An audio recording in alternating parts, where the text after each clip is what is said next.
Assalamualaikum warahmatullahi wabarakatuh.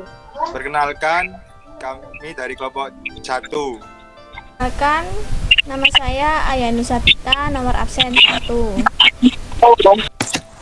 Perkenalkan, nama saya Ahmad Awang Ferdiansyah, absen 2. Perkenalkan, nama saya Alvina Putri Hadi, nomor absen 3. Perkenalkan, nama saya Amelia Salsabila Candika, nomor absen 4. Assalamualaikum warahmatullahi wabarakatuh. Perkenalkan, nama saya Ayanu Sapita dari kelas 12 IPA 4, nomor absen 1. Tujuan pembelajaran kali ini ialah melalui contoh soal siswa-siswi dapat menerapkan rumus kuartil bawah terhadap data kelompok dengan tepat. Melalui contoh soal ini, siswa-siswi dapat menganalisis masalah kuartil bawah pada data berkelompok dengan benar. Menentukan kuartil bawah data berkelompok dalam bentuk tabel distribusi frekuensi. Di sini terdapat satu soal mengenai kuartil bawah yang sudah saya sediakan. Dalam soal tersebut sudah tercantumkan hasil pengukuran dan frekuensinya. Mari kita bahas dan cari jawaban dari soal tersebut. Langkah yang pertama ialah mencari ukuran data atau N. Caranya bagaimana sih? Caranya cukup gampang. Kita hanya perlu menambahkan seluruh frekuensi yang ada pada tabel yang sudah disediakan. Dalam soal ini, frekuensinya terdapat 9. Mari kita jumlahkan. 2 ditambah 6, kemudian ditambah dengan 10, ditambah dengan 9, ditambah dengan 7, ditambah dengan 4, dan ditambahkan dengan 2. Hasilnya akan ketemu ini 40. Kemudian lanjut kepada langkah kedua, yakni menggunakan apa rumus yang akan kita gunakan dalam mengerjakan soal kuartil bawah. Berikut adalah rumus yang akan kita gunakan. Nah, rumusnya ialah Q1 sama dengan L1 ditambah 1/4 N dikurangi sigma F1 per F1 dikali dengan C. Q1 adalah kuartil ke-1 yang akan kita cari. Kemudian L1 adalah tepi bawah kelas yang memuat kuartil ke-1. 1/4 N adalah 1/4 dari ukuran data dan kemudian dikurangi oleh sigma F1 yang artinya adalah jumlah frekuensi sebelum kuartil ke-1, kemudian dibagi dengan F1 yakni dengan frekuensi kuartil ke-1 dan akan dikali dengan panjang kelas. Kemudian langkah yang ketiga adalah dengan mencari data-data yang terdapat pada tabel. Data yang akan kita gali pertama adalah sigma F1. Sigma F1 artinya jumlah frekuensi sebelum kuartil ke-1. Kuartil ke-1 terdapat pada barisan ketiga dalam tabel yang ada di dalam soal, yakni pada hasil 137 sampai dengan 145. Berarti sigma F-nya adalah 2 dan 6. Kita jumlahkan dan hasilnya akan menjadi 8. Berarti sigma F1-nya adalah 8. Seperti ini. Kemudian selanjutnya kita akan mencari panjang kelas atau C. Panjang kelasnya cukup menghitung kelas 137 hingga kelas 145, yakni 137, 138, 139, 140, 141, 142, 143, 144, dan 145. Dapat kita ketahui bahwa hasilnya adalah 9. Berarti panjang kelas dari tabel tersebut dari kuartil ke-1 adalah 9. Seperti ini. Kemudian selanjutnya adalah F1, yakni frekuensi yang memuat kuartil ke-1. Dapat dilihat di sini tampak jelas ya bahwa F1-nya adalah 10. Jadi seperti ini. Kemudian selanjutnya adalah L1, yakni tepi bawah yang memuat kuartil ke-1. Dapat dilihat bahwa data paling terkecil dalam kuartil ke-1 adalah 137. Berarti dapat kita simpulkan tepi bawahnya adalah 136,5 seperti ini. Kemudian untuk mempermudah kita dalam memasukkan data ke rumus, kita akan memasukkan 1/4 N. Kita akan masukkan N yang sudah kita temukan tadi, yakni 40 ke dalam 1/4 N tadi. Hasilnya akan menjadi seperti ini. 1/4 N, kita masukkan nomor 40-nya di sini. Kemudian kita bagi dan akhirnya menjadi 10.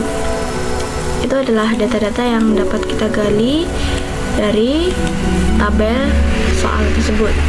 Kemudian langkah yang terakhir adalah dengan memasukkan data-data yang sudah kita temukan tadi ke dalam rumus kuartil bawah. Berikut adalah pembahasannya. Nah, di sini kita tinggal masukkan data-datanya tadi. R1-nya sudah ditemukan, yakni 136,5. Kemudian 1/4 N yang sudah kita jabarkan, yang akhirnya menjadi 10. Kita masukkan 10 di sebelah sini. Kemudian sigma F1 yang sudah kita jumlahkan tadi juga kita masukkan, yakni 8. Dan F1-nya 10. Kemudian panjang garisnya C. Kemudian kita tinggal melakukan pengurangan 10 kurangi 8, yakni 2 2/10. Kemudian kita sederhanakan menjadi 1/5. Kemudian kita kalikan dengan 9 dan hasilnya adalah 9/5. Kemudian kita cukup mengubah 9/5 menjadi desimal yang hasilnya adalah 1,8. Kemudian kita jumlahkan dengan 136,5 dan hasilnya adalah 138,3. Berarti dapat kita simpulkan bahwa dari soal tadi, hasil dari tabel tersebut kuartil bawahnya adalah 138,3. Sekian saja penjelasan untuk soal kuartil bawah dengan bentuk tabel distribusi frekuensi. Mudah bukan? Kalau kita berusaha, pasti akan ketemu jawabannya. Terima kasih. Warahmatullahi wabarakatuh.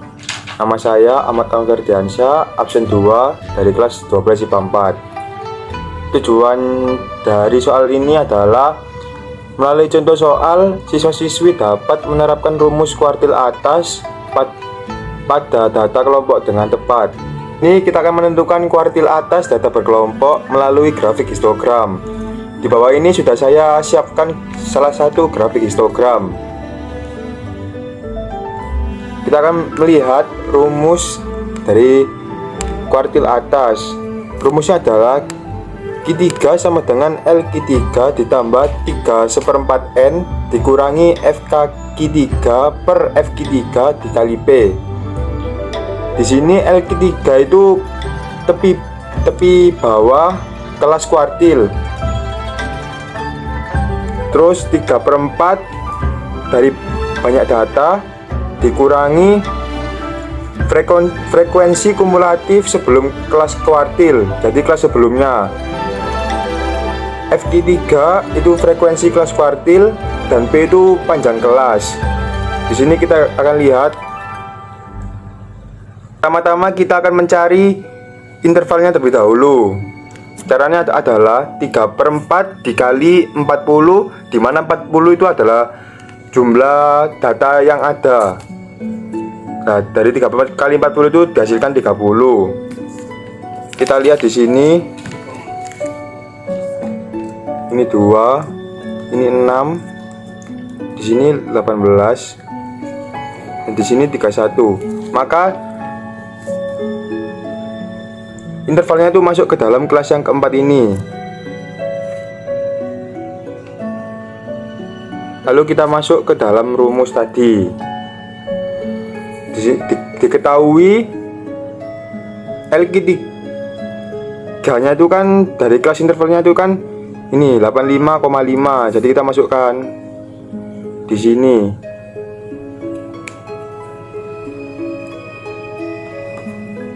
Lalu kita masukkan tadi 30. Nah, frekuensi kelas kumulatif dari kelas sebelumnya itu tadi itu 12 ya, 12. Kita masukkan rumus FQ3 ini 13. Itu frekuensi kumulatif kelas intervalnya. Nah, 5 ini panjang kelas. Lalu kita masukkan semua, hasilnya 6,9. Jadi hasilnya 92,4. Itu tadi pembahasan dari saya. Terima kasih. Nama saya Alvina Putri Hadi dari kelas 12 IPA 4, nomor absen 3. Kali ini kita akan belajar menentukan desil data berkelompok dalam bentuk histogram. Sebelum itu, saya akan memaparkan tujuan pembelajaran kali ini. Yang pertama, melalui contoh soal, siswa-siswi diharapkan dapat menerapkan rumus desil pada data kelompok dengan tepat. Yang kedua, melalui contoh soal, siswa-siswi diharapkan dapat menganalisis masalah mengenai desil pada data kelompok dengan benar. Yang ketiga, disajikan data berkelompok, siswa-siswi diharapkan dapat menyelesaikan masalah mengenai desil dengan benar. Langsung saja kita masuk pada soal berikut. Di sini telah disajikan data dalam bentuk histogram. Pertanyaannya yaitu, perhatikan histogram di atas, tentukan desil kelima data tersebut. Jadi kita akan menentukan desil kelima dari data histogram berikut. Nah, untuk menentukan desil, rumus umumnya yaitu dx sama dengan tbx tambah dalam kurung x per 10n dikurangi fk per fx dikali p, yang mana dx adalah desil ke. Misalnya ditanyakan desil kedua, maka ditulis D2. Kemudian tbx yaitu tepi bawah kelas desil. X-nya yaitu yang ditanyakan. N yaitu banyak data. FK adalah frekuensi kumulatif kelas sebelum kelas desilnya. Kemudian Fx yaitu frekuensi kelas desil tersebut.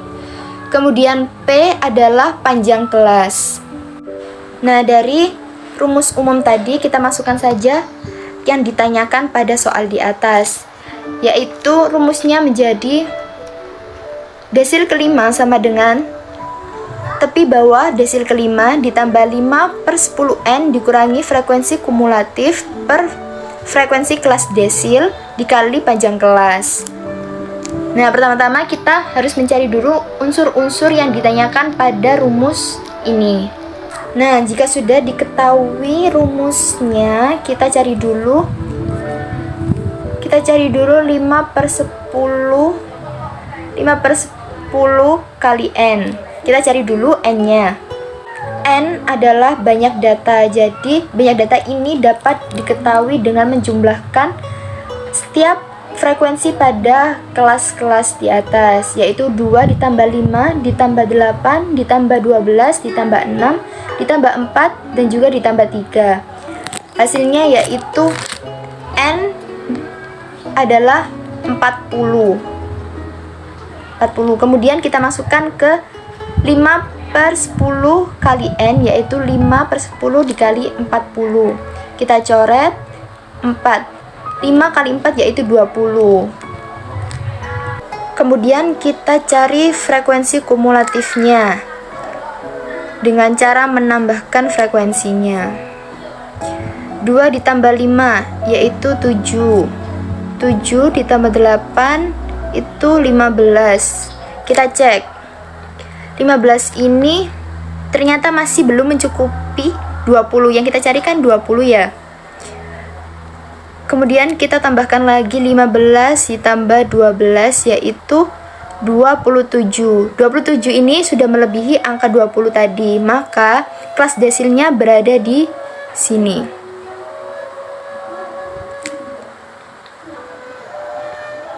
Setelah ketahui posisi kelas desilnya, kita dapat mengetahui bahwa tepi bawah kelas desilnya yaitu 44,5. Perlu kalian tahu kalau data histogram itu tidak perlu dikurangi 0,5 karena sudah diketahui tepi kelas bawahnya. Setelah kita ketahui tepi bawah desil kelima yaitu 44,5, kita kemudian mencari FK-nya. FK-nya yaitu frekuensi kumulatif kelas sebelum kelas desil kelima. Kita lihat frekuensi kumulatif sebelum kelas desil yaitu 15 ya teman-teman, ya, dengan menambahkan 2 ditambah 5 7 ditambah 8 adalah 15. Kita nggak perlu sampai 12 karena 12 itu sudah termasuk kelas desil. Setelah diketahui frekuensi kumulatifnya, kita mencari F, yaitu frekuensi kelas desilnya. Kita lihat frekuensi kelas desilnya yaitu, kan kelas desil terletak pada kelas ini ya, berarti frekuensi kelas desilnya yaitu 12. Nah, setelah ketemu frekuensi kelas desilnya, kita harus mencari panjang kelasnya. Panjang kelas dapat diketahui dengan mengurangi kelas kedua dengan kelas pertama. 34,5 dikurangi 29,5 yaitu 5. Jadi panjang kelasnya yaitu 5. Nah, setelah kita sudah mengetahui setiap unsur-unsur rumusnya, yang mana N banyak data yaitu 40, kemudian kita masukkan 5/10 dikali N, ketemunya 20, kemudian tepi bawah desil kelima yaitu 44,5, frekuensi kumulatifnya 15, frekuensi kelas desilnya 12, panjang kelasnya 5 yaitu 5. Kita masukkan ke rumus-rumusnya. D5 sama dengan tepi bawah 5. Tepi bawah 5-nya tadi berapa? 44,5. Kita masukkan. Kemudian 5/10 kali N, ketemu 20, kita masukkan. Frekuensi kumulatifnya yaitu 15. Frekuensi desilnya yaitu 12, panjang kelasnya 5. Kemudian 20 dikurangi 15 yaitu 5. Kemudian kita kalikan 5 dikali 5, 25 dibagi 12 yaitu 2,08. Kemudian ditambahkan dengan 44,5, ketemunya yaitu 46,58. Jadi desil kelimanya yaitu bernilai 46,58. Nah, kita sudah belajar menentukan desil pada data kelompok yang berbentuk histogram. Selanjutnya kita akan membahas soal, tapi akan dijelaskan oleh teman saya yang bernama Amelia, nomor absen 4. Terima kasih. Perkenalkan, nama saya Amelia Salsabila Cantika, kelas 12 IPA 4, nomor absen 4. Tujuan pembelajaran adalah agar peserta didik dapat menerapkan rumus simpangan rata-rata pada data kelompok dengan tepat dan benar. Kedua, dapat menganalisis masalah berkaitan dengan simpangan rata-rata pada data kelompok dengan tepat dan benar. Dan ketiga, peserta didik dapat menggunakan rumus simpangan rata-rata pada permasalahan kontekstual dengan benar. Yang keempat, peserta didik dapat menyelesaikan masalah kontekstual tentang konsep simpangan rata-rata dengan benar. Menentukan simpangan rata-rata data berkelompok dalam bentuk tabel distribusi frekuensi. Perhatikan soal. Pada tabel berikut, tentukan simpangan rata-ratanya. Diberikan data dalam bentuk tabel yang berisi nilai dan juga frekuensi yang telah dikelompokkan. Bagaimana cara menentukan simpangan rata-rata untuk data kelompok? Mari kita simak langkah-langkah pembahasannya. Sekarang kita ke pembahasan soal. Bagaimana sih cara menentukan simpangan rata-rata untuk data kelompok? Langkah yang pertama adalah jumlahkan dulu frekuensinya dari baris pertama hingga baris yang terakhir. Kita jumlahkan, lalu hasil akhirnya adalah 80. Setelah kita menjumlahkan frekuensinya, maka langkah selanjutnya adalah kita menambahkan 4 kolom yang berisi. Yang pertama adalah nilai XI. Kolom yang kedua adalah yang berisi nilai FI kali XI. Dan yang ketiga kolomnya mutlak SI kurangi X rata-rata. Ini keempat, kolom yang keempat adalah yang berisi nilai FI dikali mutlak SI kurangi X rata-rata.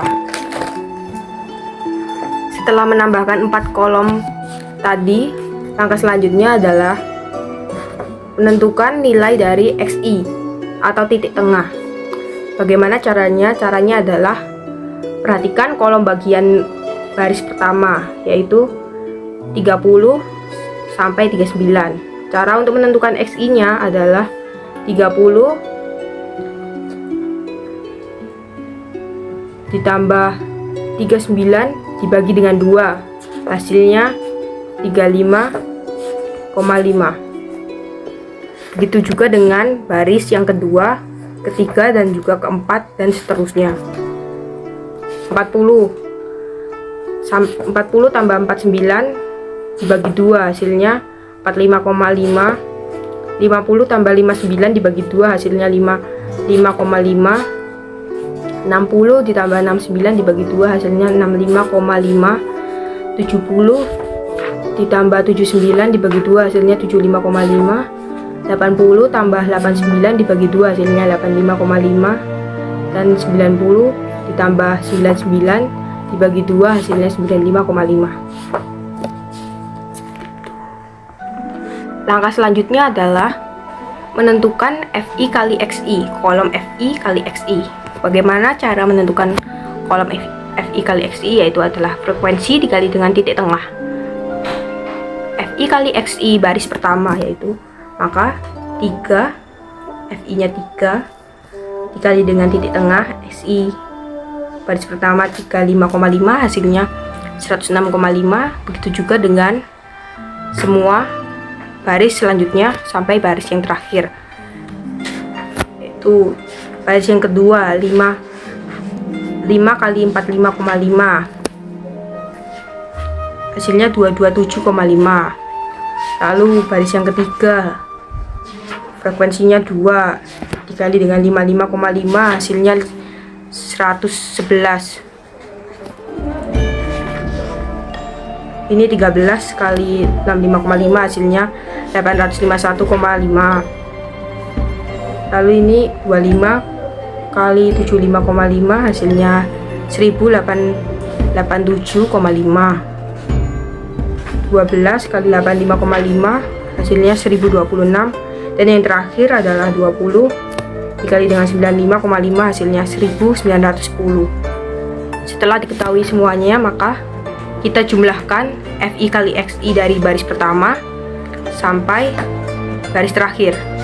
Kita jumlahkan, diperoleh hasilnya yaitu 6120. Setelah kita mengetahui nilai dari kolom FI kali XI, maka langkah selanjutnya adalah menentukan X rata-ratanya. Menentukan X rata-rata caranya adalah sigma dari FI kali dengan XI dibagi dengan sigma FI. Maksudnya jumlah dari FI kali XI dibagi dengan jumlah FI. Sudah diketahui jumlah dari FI kali XI nya itu 620, diperoleh dari sini 620 dan dibagi dengan 80, hasilnya adalah 76,5. Setelah kita mengetahui nilai dari X rata-rata hasilnya 76,5. Setelah kita mengetahui ini, baru kita bisa mengisi kolom mutlak XI kurangi X rata-rata. Nah, nilai mutlak itu artinya jawabannya itu selalu positif, dan jika ada jawabannya yang berbentuk negatif, maka harus diubah menjadi bentuk positif terlebih dahulu. Nah, yang pertama adalah kita menentukan mutlak XI kurangi X rata-rata pada baris yang pertama, yaitu 35. XI nya itu 35. mutlak XI 35 kurangi 76,5. 35 kurangi 76,5 hasilnya harusnya itu negatif 41. Karena ada mutlaknya, maka negatifnya itu diubah menjadi positif.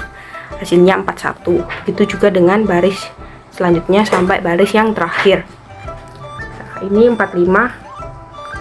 Baris yang kedua adalah 45,5 dikurangi 76,5, harusnya min 31 karena mutlak lagi diubah menjadi positif 31. Ini 55,5 kurangi 76,5 dimutlakkan menjadi 21. 65,5 dikurangi 76,5 harga mutlaknya menjadi 11. 75 kurang 75,5 dikurangi 76,5 hasilnya min 1, mutlak min 1 hasilnya 1. 85,5 kurangi 76,5 hasilnya 9. 95,5 kurangi 76,5 hasilnya 19.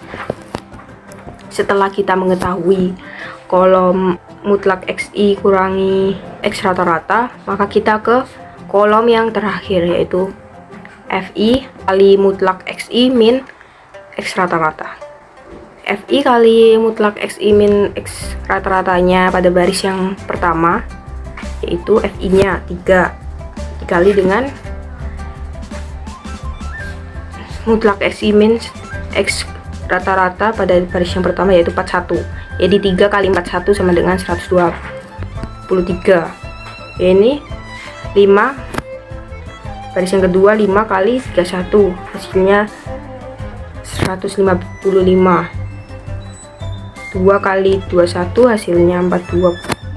Begitu juga seterusnya sampai baris yang terakhir. 13 dikali 11 hasilnya 143.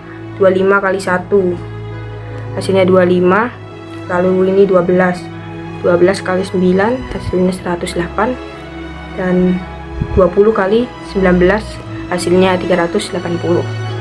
Lalu kita jumlahkan dari ini, dari baris yang pertama hingga yang terakhir dijumlahkan, hasilnya diperoleh 976.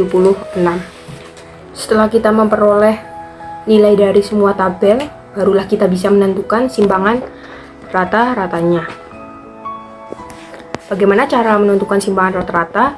Caranya sangat mudah, yaitu ini, SR. Untuk mencari SR simpangan rata-rata yaitu 1/n dikali dengan sigma dari FI kali mutlak XI min X rata-rata dengan batas bawah I nya itu 1 dan batas atasnya N.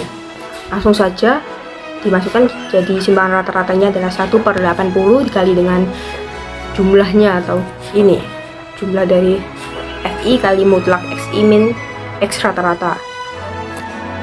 Di sini jadi 1/80 dikali dengan 976 diperoleh hasilnya 12,2. Bagaimana? Soal ini sangat mudah, bukan? Matematika sangatlah.